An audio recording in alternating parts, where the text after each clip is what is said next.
देखो यार, सुबह सुबह गदर 2 देखते रही हूँ मैं, और यकीन मानिए फिल्म जैसी सोची थी वैसी बिल्कुल भी नहीं है। 22 साल पुराना रिश्ता है लोगों का इस फिल्म के साथ, इसीलिए रिव्यू वगैरह से इसको घंटा फर्क नहीं पड़ने वाला। लोग फिल्म देखेंगे चाहे कुछ भी हो। लेकिन उस 22 साल के इंतजार का गलत फायदा उठाना और पब्लिक को फिल्म के नाम में गदर लिख के चूना लगाना दिल से बुरा लगता है यार। बिना आपका टाइम वेस्ट किए सीधा 12 पॉइंट्स बताती हूँ, जिसके बाद खुद फैसला कर लेना फिल्म देखने जाना चाहिए या फिर नहीं। पॉइंट नंबर 1, इस बार कहानी बहुत मजेदार बन सकती थी, क्योंकि 1971 जो टाइम चुना है इन लोगों ने, उस वक्त पाकिस्तान को तोड़कर बांग्लादेश ने जन्म लिया था दुनिया के नक्शे पे। लेकिन जैसा गदर में था कि फिल्म ओरिजिनल इंसिडेंट्स पे बेस्ड थी और इंडिया पाकिस्तान के पार्टीशन में से कहानी तैयार कर दी थी इन लोगों ने, गदर 2 में वैसा कुछ भी नहीं है। इस बार फिल्म पॉलिटिकल एंगल से जीरो है, सिर्फ फैमिली ड्रामा भरा पड़ा है अंदर, बाप बेटा और सपोर्टिंग एक्टर में माजी। वो पाकिस्तान इंडिया बांग्लादेश वाला ट्रायंगल जीरो इस्तेमाल किया इन लोगों ने, तो कहानी फिल्म की एकदम ठंडी है, कुछ भी नया नहीं है इसमें। स्टोरी वाइज इसी टाइमलाइन पे विद्युत जामवाल की फिल्म है IB71, वो देखो आप एक बार। पॉइंट नंबर 2, गदर में हम लोग सनी देओल के फैन कैसे बन गए थे बताइए? मैं बोलूं,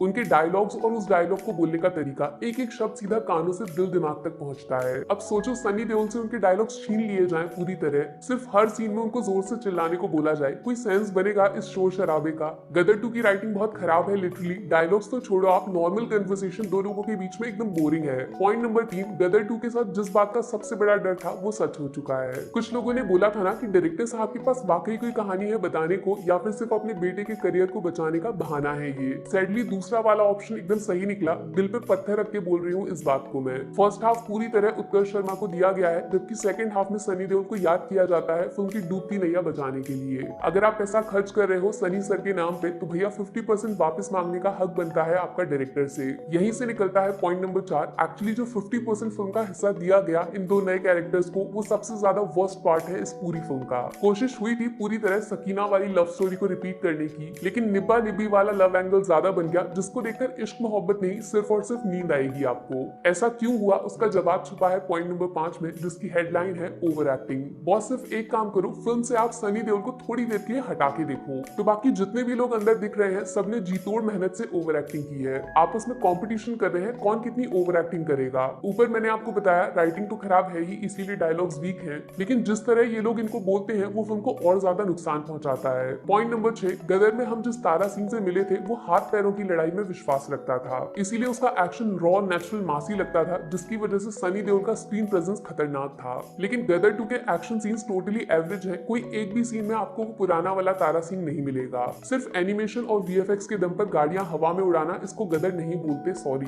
वो तो थैंक यू बोलना चाहिए फिल्म के मेकर्स को इस हैंडपंप को, थिएटर में इसके लिए ज्यादा तालियां बजाई लोगों ने फिल्म के एक्टर्स के मुकाबले। पॉइंट नंबर 7, सिर्फ एक अच्छा काम जो डायरेक्टर साहब ने किया वो है पुराने गानों से छेड़छाड़ न करना। जैसे कि तैसे वही पुराने गाने, सेम सिंगर्स, इवन लिरिक्स में एक एक शब्द भी बिल्कुल जैसे का तैसा। इनको सुन के पुरानी वाली फिल्म के साथ जो यादें जुड़ी हैं लोगों की, वो बार बार दिमाग में छलांग मारती हैं। लेकिन बॉस जो नए गाने ऐड किए इन्होंने वो सब फीके हैं, भूल भी गई मैं तो, फालतू में फिल्म को लंबा कर दिया इन गानों ने, टाइम वेस्ट। पॉइंट नंबर 8, गदर 2 के सिर्फ नाम में गदर है, जबकि ये नई वाली फिल्म पुरानी वाली गदर के कंपैरिजन में 10% भी नहीं है। ऐसा मैंने इसीलिए बोला क्योंकि गदर में मौजूद हर कैरेक्टर के पास एक रीजन था उस कहानी में शामिल होने का, किसी को जबरदस्ती नहीं डाला। जबकि इस बार गदर 2 फिल्म कम और रोजगार योजना ज्यादा लग रही है मुझे। अपने रिश्तेदारों को काम देने के लिए गदर जैसी फिल्म की लेगेसी के साथ कॉम्प्रोमाइज करना बॉस पाप लगेगा पक्की बात। कोई भी कहीं से उठ के फिल्म में चला आ रहा है, चाहे फिर उसका कहानी में होना जरूरी है भी या नहीं, फालतू के कैरेक्टर्स हैं सारे के सारे। और सबसे ज्यादा फालतू है पॉइंट नंबर 9, अपनी गदर 2 का विलन, भाई एकदम अनवांटेड कैरेक्टर।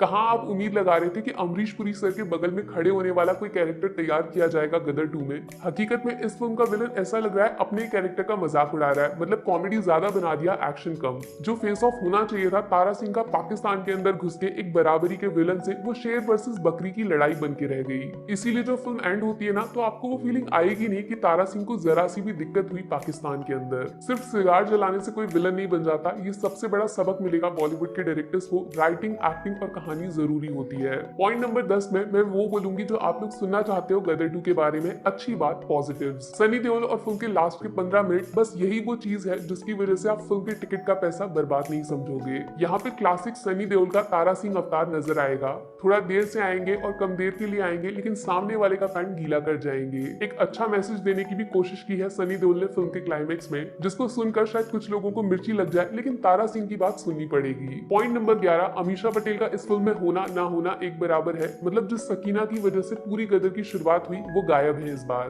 भाई जैसे गदर अधूरी है तारा सिंह के बिना, ठीक वैसे तारा सिंह भी तो अधूरे हैं अपनी सकीना के बिना। इस जोड़ी को आपने रिप्लेस कर दिया इन दोनों नए एक्टर से, जिनका प्यार एकदम बनावटी है, जीरो इमोशन जीरो फीलिंग्स। बस यहीं से निकलता है आखिरी लेकिन सबसे इंपॉर्टेंट पॉइंट नंबर 12, गदर 2 में इमोशंस नहीं है, फीलिंग्स नहीं है यार। गदर के साथ हम कनेक्ट कर गए थे जैसे मानो रियल लाइफ पार्टीशन को आंखों से लाइव देख रहे हैं हम। एक लड़की जिसको जान पे खेलकर एक आदमी पूरी दुनिया से बचाता है। खतरनाक नरेशन था जिसमें इंडिया पाकिस्तान वाला एंगल काम कर गया। एक एक सीन को सेलिब्रेट किया था लोगों ने उस टाइम, और इस बार भी सेम यही चीज करना चाहते थे, लेकिन मेकर्स ने मौका ही नहीं दिया। गदर 2 में से अगर आप हैंडपंप को हटा दोगे ना तो एक भी चीज ऐसी नहीं है जिसके लिए सीटियां तालियां बजाने का मन करेगा। जीरो सेलिब्रेशन, ना किसी के जीतने की खुशी है और ना किसी के हारने का दुख। बस यहीं पे गदर 2 अपने मकसद में पूरी तरह फेल हो जाती है। अब यार मैंने जिस चश्मे से गदर 2 को देखा उसमें फिल्म परफेक्ट किसी भी एंगल से नहीं है, बाकी आपका ओपिनियन कुछ और भी हो सकता है। मेरी तरफ से फिल्म को 5 में से 2 स्टार्स, पहला सनी देओल की स्क्रीन प्रेजेंस और दूसरा क्लाइमैक्स के आखिरी 15 मिनट। नेगेटिव्स में सबसे बड़ी कमजोरी है फिल्म की राइटिंग, पुअर डायलॉग्स, दूसरा नए कैरेक्टर्स की जबरदस्त ओवर एक्टिंग, और तीसरा जरूरत से ज्यादा लंबे सीन्स जो ज्यादा खराब इसीलिए लगेंगे क्योंकि इनमें फीलिंग्स और इमोशंस 22 साल वाले एकदम गायब हैं। सॉरी। दिल से एक बात बोलूं, मेकर्स को गदर 2 बनानी नहीं चाहिए थी, उस फिल्म की इज्जत को बर्बाद कर दिया खुद अपने हाथों से।